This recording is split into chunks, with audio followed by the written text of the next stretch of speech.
Hey friends, today I want to share with you a practical tool to help you stop overthinking. Now, have you ever noticed that you have an internal voice? It's a little voice in your head that's always chattering away and commenting on things around you. And no, I don't mean schizophrenia. Take a moment right now and think about it. Close your eyes if you need to and think about the internal voice that's often chattering away or commenting on things around you.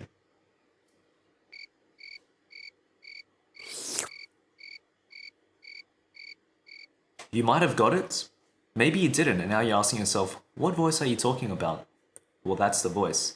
The voice I just asked, what voice are you talking about? Maybe you kept watching the video and your internal voice said something like, okay, interesting, go on, etc.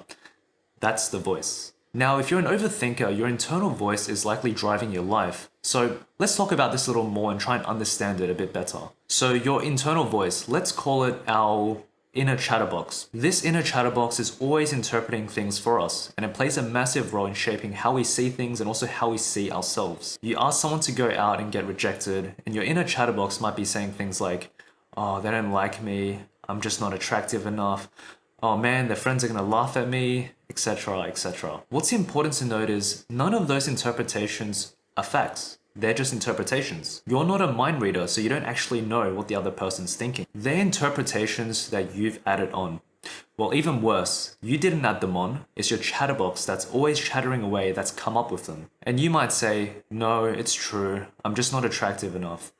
And you know what? Maybe you're right. I don't know. It's okay for you to be objective and then form an opinion. But what's important to notice is when it's an interpretation of something through your inner chatterbox, it's just an interpretation or just a lens of how you see things, and it's not factual, but you still treat it as one. It's so automatic and natural that we get used to them, and that tends to muddy the reality of the situation versus the interpretation of the situation. If we aren't aware of it, we can very easily let this voice control our lives and stop us from being the kind of person that we want to be. So, to help you stop overthinking, it's important to differentiate what's actually happening in reality versus the story that your inner chatterbox has come up with. So this is the mental framework that you can use whenever you feel like you're overthinking or stressing out about something. How it works is very simple. So the idea here is separating what actually happens to the story that you've invented. So I'm going to share a little bit about my own story from my life. So I was a bit of a late bloomer and I didn't have a girlfriend till I was like 19 to 20 years old, and before that I probably spoke to some girls, but I was always too afraid to ask anyone out.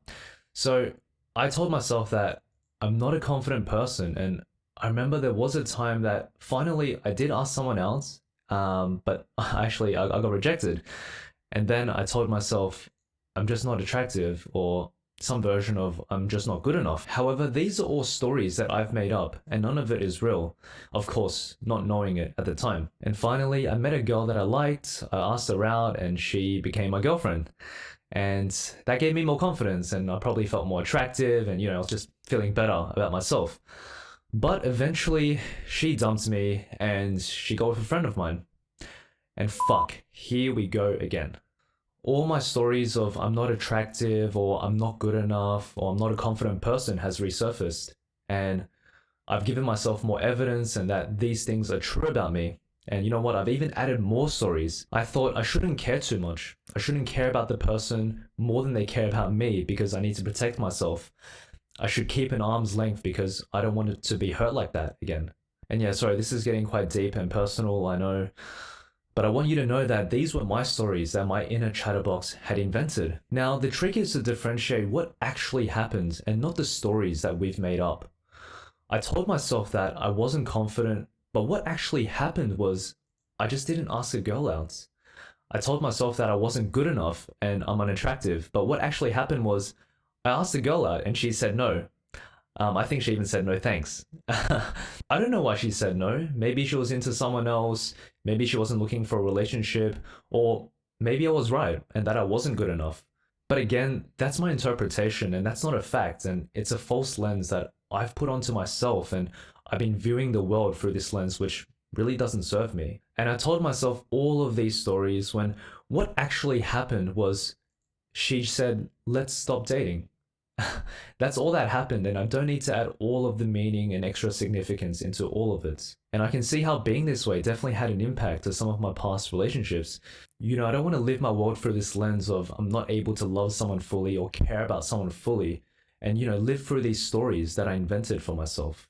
And we all create our own stories, and some other examples could be you give the wrong answer in class and you make it mean that you're dumb or that you shouldn't try again unless you're 100% sure of the answer. When what actually happened was you gave the wrong answer. Your parents yell at you as a kid because you did something bad and you made it mean that they don't love you. But what actually happened was they yelled something. They said something in a loud tone, and that's just what happens. A stranger could glance at you on the street, and depending on how you feel on the day, your chatterbox could make it mean that you're incredibly attractive or just hideously ugly.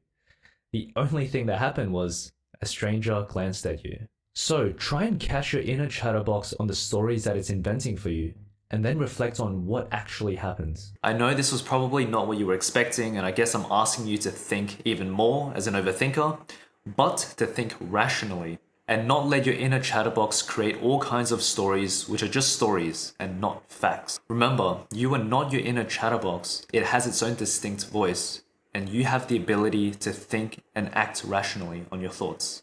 As a final note, we can't silence our chatterbox. It is a part of who we are, always adding meaning and significance to everything around us. However, becoming aware of your inner chatterbox and being able to differentiate it will hopefully bring you some peace and some groundedness to your mind so that you can help yourself whenever you start to overthink. My friends, that's all I wanted to share today.